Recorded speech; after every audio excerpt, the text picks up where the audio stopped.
నమస్తే, welcome to our voice. నేను journalist నవత. కేజ్రీవాల్ దెబ్బ మీద దెబ్బ పడుతూనే ఉంది. తప్పు చేసిన వాళ్ళు ఎంతటి వాళ్ళైనా తప్పించుకోవడం అసాధ్యం. ఢిల్లీ లిక్కర్ స్కామ్కి సంబంధించి అసలు కస్టడీకి తీసుకోకుండా ఉండేందుకు శతవిధాలా ప్రయత్నం చేశారు. ఆ ప్రయత్నం దెబ్బకొట్టి కస్టడీకి వెళ్ళిన తర్వాత బెయిల్ మీద బయటికి రావడానికి ఆరోగ్యాన్ని కూడా ఖరాబ్ చేసుకున్నారు. చివరికి ఎన్నికల ప్రచారం అంటూ బయటకు వచ్చినా మళ్ళీ తన పిఏ విషయంలో కేజ్రీవాల్ వ్యవహరిస్తున్న తీరు ఇంకా కేజ్రీవాల్ని ఇరికిచ్చిందట. అంతేకాదు, ఢిల్లీలో ఈసారి కూటమి అంటే ఇటు ఆమ్ ఆద్మీ కాంగ్రెస్ కలిసి పోటీ చేస్తున్న కూటమి ఒక్కటంటే ఒక్క సీట్ని సాధించదు, ఢిల్లీ ప్రజలు పూర్తిగా వ్యతిరేకంగా ఉన్నారు అని చెప్తుంటే కాదు ఢిల్లీలోనే కాదు పంజాబ్లో ప్రజలను కూడా హర్యానా నుంచి వచ్చి మరి ఆమ్ ఆద్మీ పార్టీకి ఓటేయొద్దు అంటూ ప్రచారం చేస్తున్నారంటూ ఒక వీడియో సోషల్ మీడియాలో హల్చల్ చేస్తుంది. ఇది నాకు న్యూస్ అఖండాలో కనిపించింది. సో ఈ సోర్స్ను నేను న్యూస్ అఖండా నుంచి వాడుకుంటున్నాను. ఆ వీడియోని మీ అందరికీ చూపించాలి కాబట్టి చూపించిన తర్వాత మాట్లాడుకుందాం. ఇదే ఆ వీడియో.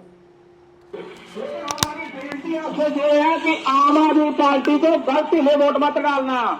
हम आपको बेनती करने आए हैं, नहीं तो आप पढ़े लिखे इंसान हो, फेसबुक न्यूज चैनलों पे पंजाब से देख सकते हो। पूरा पंजाब धरने पे बैठा हुआ है।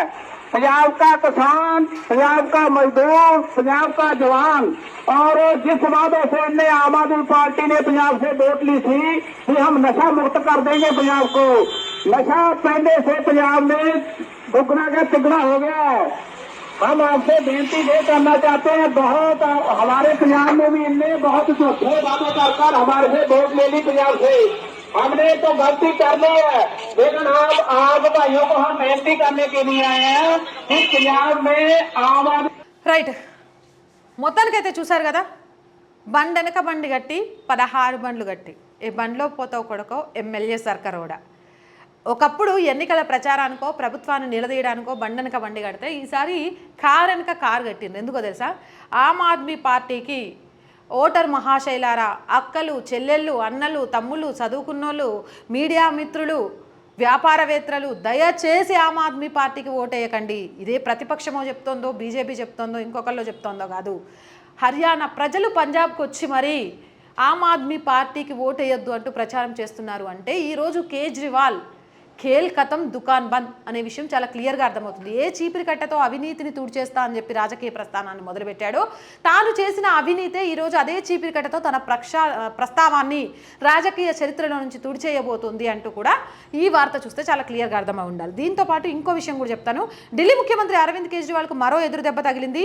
ఆమ్ ఆద్మీ పార్టీ నుంచి ఎన్నికైన రాజ్యసభ సభ్యురాలు స్వాతి మాలివాల్పై అరవింద్ కేజ్రీవాల్ పర్సనల్ అసిస్టెంట్ అయిన బీబవ్ కుమార్ దాడి చేసిన సంగతి తెలిసిందే. కేజ్రీవాల్ పిఏ బీబవ్ కుమార్ అత్యంత కిరాతకంగా రాజ్యసభ సభ్యురాలైన స్వాతి మాలివాల్పై దాడి చేశారు. ఈ దాడి కూడా అరవింద్ కేజ్రీవాల్ ఇంట్లో జరగడం గమనార్హం. దీంతో కేజ్రీవాల్ పిఏ అయిన బీబవ్ కుమార్ను ఢిల్లీ పోలీసులు అరెస్ట్ చేశారు. అయితే తన పర్సనల్ అసిస్టెంట్ అయిన బీబవ్ కుమార్ని రక్షించేందుకు అరవింద్ కేజ్రీవాల్ తీవ్ర ప్రయత్నాలు చేశారు. బీబవ్ కుమార్కు యాంటీసెప్టరీ బెయిల్ కోసం ఢిల్లీ కోర్టుకు వెళ్లారు. కానీ ఢిల్లీ కోర్టు బీబవ్ కుమార్కి యాంటీసెప్టరీ బెయిల్ ఇవ్వకపోగా 5 రోజుల పోలీస్ కస్టడీని విధించింది. మొత్తానికి చట్టం తన పని తాను చేసుకొని పోతుంటే నిందితులను కాపాడడానికి కేజ్రీవాల్ ఎలాంటి ప్రయత్నాలు చేస్తూ వచ్చాడు అనేది చాలా క్లియర్గా అర్థమైంది. ఆయన కస్టడీకి వెళ్లకుండా ఉండేందుకు శతవిధాలా ప్రయత్నం చేశారు. ఇప్పుడు బీబవ్ కుమార్ కూడా కస్టడీకి వెళ్లకుండా ఉండేందుకు శతవిధాలా ప్రయత్నం చేస్తే బీబవ్ కుమార్ కస్టడీకి వెళ్తే ఇక్కడ ఢిల్లీలో ఎలాగో కథ సమాప్తం. ఇక ఢిల్లీలో మళ్ళీ ఆమ్ ఆద్మీ పార్టీ అని తలుచుకోవడానికి కూడా లేకుండా తుడుచుకట్టుకుపోతుంటే పంజాబ్లో కూడా ఒకప్పుడు ఇదే ఢిల్లీ లిక్కర్ స్కామ్కి సంబంధించి హవాలా మనీ అటు ఇటు పంజాబ్కి గోవాకి వెళ్ళిందనే వార్తలను కూడా చూసినాం. అలా డబ్బు పెట్టి ఏర్పరచుకున్న సామ్రాజ్యం కుప్పగూలిపోతుందట. ప్రజలే కేజ్రీవాల్కి వ్యతిరేకంగా, ఆమ్ ఆద్మీ పార్టీకి వ్యతిరేకంగా ఈరోజు ప్రచారాన్ని మొదలుపెట్టారట. ఎట్టి పరిస్థితుల్లో కూడా ఓటు వేయొద్దు అని. ఈ దెబ్బకి చీపిరి కట్టతో ఆమ్ ఆద్మీ పార్టీ కేజ్రీవాల్ రాజకీయ ప్రస్థానం తుడిచికట్టుకోబోతోందట. ఇంతకంటే ఇజ్జత్ పోయేదేమన్నా ఉంటుందా? ప్రజలు బయటకు వచ్చి ఈడో చెత్త నాయకుడు ఓటేయకండి అని చెప్తున్నాడు అంటే అంతకంటే ఒక రాజకీయ నాయకుడికి అవమానం ఉంటుందా? అంత అవమాన మధ్యంలో కూడా ఇంకా కేజ్రీవాల్ తిరుగుతాడు చూడండి. గది ఇక్కడ మనం ఆశ్చర్యపోవాల్సిన అంశం. మీరేమనుకుంటున్నారు? కామెంట్ సెక్షన్లో తెలియజేయండి. మోర్ వీడియోస్ కోసం మన ఛానల్ వెంటనే సబ్స్క్రైబ్ చేయండి. ఈ వీడియో నచ్చిందా? లైక్ చేయండి, షేర్ చేయండి అండ్ సపోర్ట్ చేయండి. Please support our channel, please subscribe our channel. జై భారత్.